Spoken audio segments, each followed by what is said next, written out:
New this noon, a man from Morganton accused of plotting to carry out terrorist attacks appeared in federal court in Asheville for 2 hearings this morning. 19-year-old Justin Sullivan is charged with providing material support to a foreign terrorist organization and possession of an unregistered silencer. News 13's Evan Donovan joins us live from outside the federal courthouse in downtown Asheville. Evan, how did Sullivan look in court today?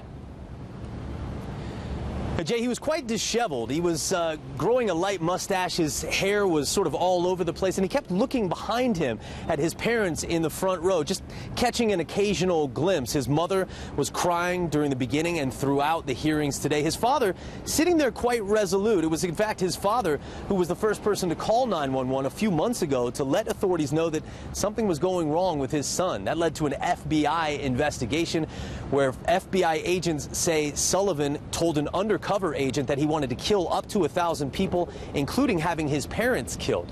Now, there were 2 hearings today at the federal courthouse. The first was a probable cause hearing. That was to determine whether the government's charges against Sullivan were strong enough to move forward. The judge, Dennis Howell, ruled that they were. The second hearing followed immediately afterward. That was a detention hearing to find out whether or not Sullivan should remain in custody. The defense waived that hearing, so he will in fact remain in custody currently at the Madison County Jail, where his parents haven't been able to see him yet.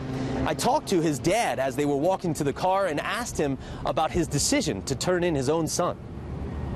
But do you regret calling 911? No. I'm an American first. You gotta remember that. You look at my background. My father was a Marine. I'm a retired Marine. My brother's a Marine. So. Could you just tell me what you said about why you wanted to be here today? A little hard to hear there, but you could see that I asked him, did he regret turning in his son? He said, no, I'm an American first. Now, his parents say that they've been on a roller coaster ride. His mother actually tried to talk to Justin after those hearings were over as they were leaving the courtroom, but marshals told her that she was not allowed to do that. Now, as far as next steps, the government filed 2 pleadings today before going into court. The first was a protective order so that the defense could look at documents that were needed during discovery.